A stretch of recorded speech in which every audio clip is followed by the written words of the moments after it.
ನಮಸ್ಕಾರ ಸ್ನೇಹಿತರೆ, ಭಾರ್ಗವ್ ಸಾಲಿನ್ ಒನ್ ಚಾನಲ್ಗೆ ಸ್ವಾಗತ. ಇವತ್ತಿನ ವ್ಲಾಗು 7 ಗಂಟೆಗೆ ಸ್ಟಾರ್ಟ್ ಆಯಿತು. ಇವತ್ತು ಸಂಡೇ ಆಗಿರೋದ್ರಿಂದ ಮಕ್ಕಳು ನಾನು ಸ್ವಲ್ಪ ಲೇಟಾಗಿ ಎದ್ದೊಳಿದ್ವಿ. ಲೇಟಾಗಿ ಎದ್ದು ಫ್ರೆಶ್ ಅಪ್ ಆಗಿ ಮಕ್ಕಳನ್ನು ಸಹ ಫ್ರೆಶ್ ಅಪ್ ಮಾಡಿ ತುಳಸಿ ಪೂಜೆ ಮಾಡಿ, ಹಾಗೆ ಎಕ್ಕದ ಗಿಡಕ್ಕೆ ಪೂಜೆ ಮಾಡಿ, ಹೊಸಲು ಪೂಜೆ ಸಹ ಮಾಡಿ ಮುಗಿಸಿದಾಯಿತು. ಹಾಗೆ ಒಳಗಡೆ ಬಂದು ಮಕ್ಕಳಿಗೆ ಹಾಲು ಕಾಯಿಸ್ಕೊಟ್ಟು ಮೊಟ್ಟೆ ಬೇಯಿಸ್ಕೊಟ್ಟು ಮನೆ ಕೆಲಸ ಎಲ್ಲ ಮುಗಿಯೋಷ್ಟರಲ್ಲಿ ಮನೆಯವರು ಫಿಶ್ ತಂದು, ಸಂಡೇ ಆಗಿರೋದ್ರಿಂದ ಎವ್ರಿ ಸಂಡೇ ನಾನ್ ವೆಜ್ ಇದ್ದೇ ಇರುತ್ತೆ. ಅದರಲ್ಲೂ ನಾನು ಫಿಶ್ಶು ಮತ್ತು ಪ್ರಾನ್ಸ್ನ ಜಾಸ್ತಿ ತರಿಸೋದಕ್ಕೆ ಹೇಳ್ತೀನಿ. ಈಗ ಫಿಶ್ ತಂದಿದ್ರು, ಇದು ಪಾಂಪ್ಲೆಟ್ ಫಿಶ್ಶು. ಇದನ್ನು ಸಾಂಬಾರು ಮಾಡೋದು ಹೇಗೆ ಅಂತ ನೋಡೋಣ. ನಾನು ಅಡುಗೆ ಮಾಡೋದಕ್ಕೆ ರೆಡಿ ಮಾಡೋಷ್ಟರಲ್ಲಿ 9 ಗಂಟೆ ಹಾಗೆ ಹೋಗಿತ್ತು. ಫಿಶನ್ನು ಅಂಗಡಿಯವರು ಎಷ್ಟೇ ಕ್ಲೀನಾಗಿ ತೊಳೆದ್ರೂ ನನಗೆ ಸ್ಯಾಟಿಸ್ಫ್ಯಾಕ್ಷನ್ ಆಗೋಲ್ಲ. ಸೊ ನಾನು 2ರಿಂದ 3 ಸರಿ ವಾಶ್ ಮಾಡ್ಕೋತೀನಿ. ಇದು ಸುಮಾರು ಒಂದು 2ರಿಂದ 3 kg ಇರುತ್ತೆ ಅನಿಸುತ್ತೆ. ಫಿಶನ್ನು ನೀಟಾಗಿ ಒಂದು 2 ಸರಿ ವಾಶ್ ಮಾಡ್ಕೋತಾ ಇದ್ದೀನಿ. ಫಿಶನ್ನು 2 ಸರಿ ಕ್ಲೀನ್ ಮಾಡ್ಕೊಂಡಾದ್ಮೇಲೆ ಇದಕ್ಕೆ ಸ್ವಲ್ಪ ಉಪ್ಪು ಹಾಕ್ಕೊತಾ ಇದ್ದೀನಿ. ಹಾಗೆ ಅರಿಶಿನ ಪುಡಿನೂ ಸಹ ಹಾಕ್ಕೊತಾ ಇದ್ದೀನಿ. ಇದಕ್ಕೆ ನಿಂಬೆ ಹಣ್ಣಿನ ರಸ ಸಹ ಹಿಂಡ್ಕೋತಾ ಇದ್ದೀನಿ.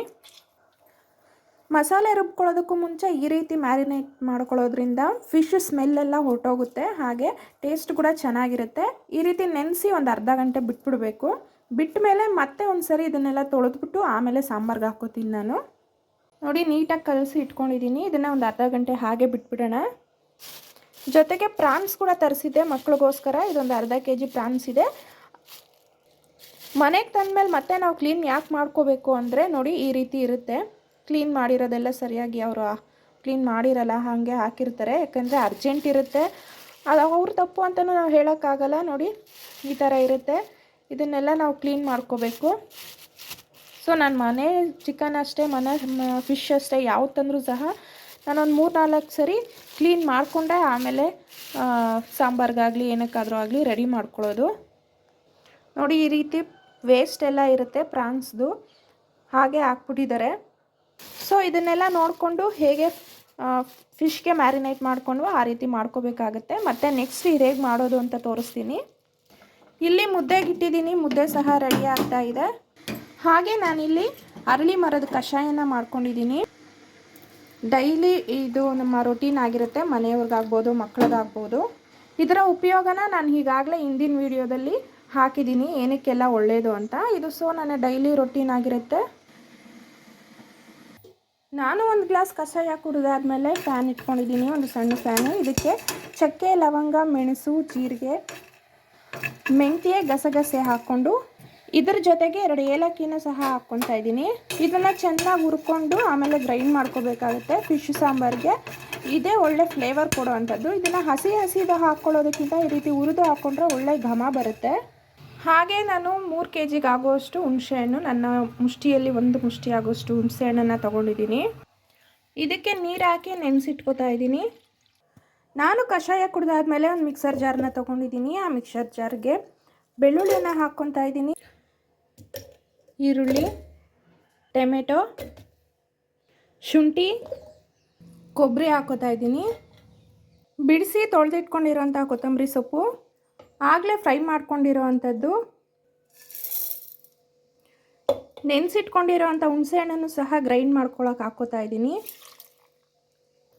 ಇದಕ್ಕೆ 2 ಸ್ಪೂನು ಅಚ್ಚಕಾರದ ಪುಡಿಯನ್ನು ಹಾಕ್ಕೊತಾ ಇದ್ದೀನಿ. ಇದೆಲ್ಲದನ್ನು ಇವಾಗ ಗ್ರೈಂಡ್ ಮಾಡ್ಕೋತಾ ಇದ್ದೀನಿ. ಗ್ರೈಂಡ್ ಮಾಡ್ಕೊಂಡಿದ್ದಾಯಿತು. ಈಗ ಒಂದು ಪಾತ್ರೆ ಇಟ್ಕೊಂಡಿದ್ದೀನಿ, ಅದಕ್ಕೆ ಒಗ್ಗರಣೆಗೆ ಬೇಕಾಗಿರೋಷ್ಟು ಎಣ್ಣೆ ಹಾಕ್ಕೊತಾ ಇದ್ದೀನಿ. ಇದಕ್ಕೆ ಸಾಸಿವೆನ ಹಾಕ್ಕೋತಾ ಇದ್ದೀನಿ. ಇಟ್ಕೊಂಡಿರೋಂಥ ಈರುಳ್ಳಿ ಹಾಕ್ಕೊತಾ ಇದ್ದೀನಿ. ಬ್ರೌನ್ ಕಲರ್ ಬರೋವರೆಗೂ ಈರುಳ್ಳಿನ ಎಣ್ಣೆಯಲ್ಲಿ ಬಾಡಿಸ್ಕೊಳ್ರಿ. ರುಬ್ಬಿಟ್ಕೊಂಡಿರೋಂಥ ಮಸಾಲೆನ ಹಾಕ್ಕೊತಾ ಇದ್ದೀನಿ.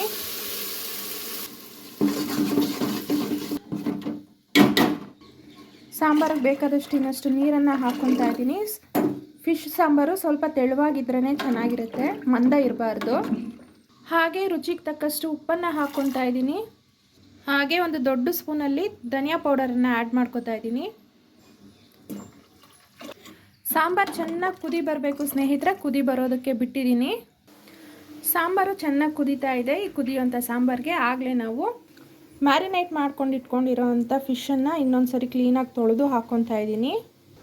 ಎಲ್ಲ ಫಿಶನ್ನು ಹಾಕ್ಕೊಂಡು ಚೆನ್ನಾಗಿ ಕಲಿಸ್ಕೊಟ್ಟು ಇದೊಂದು 5 ನಿಮಿಷ ಬೆಂದರೆ ಸಾಕು. 5 ನಿಮಿಷ ಬೇಯೋಷ್ಟರಲ್ಲಿ ಫಿಶು ಚೆನ್ನಾಗಿ ಬೆಂದಿರುತ್ತೆ. ಜಾಸ್ತಿ ಬೇಯಬಾರ್ದು. ಆಲ್ರೆಡಿ ಮೀನಲ್ಲಿ ನೀರಿನ ಅಂಶ ಇರೋದ್ರಿಂದ ನಾವು ಸಾಂಬಾರಿಗೆ ನೀರನ್ನು ನೋಡ್ಕೊಂಡು ಹಾಕ್ಕೋಬೇಕು. ಜಾಸ್ತಿ ಗಟ್ಟಿನೂ ಆಗಬಾರ್ದು, ಹಾಗೆ ಜಾಸ್ತಿ ತೆಳುವಾಗೂ ಆಗಬಾರ್ದು. ಇಷ್ಟು ಕನ್ಸಿಸ್ಟೆನ್ಸಿ ಇದ್ದರೆ ಸಾಕು.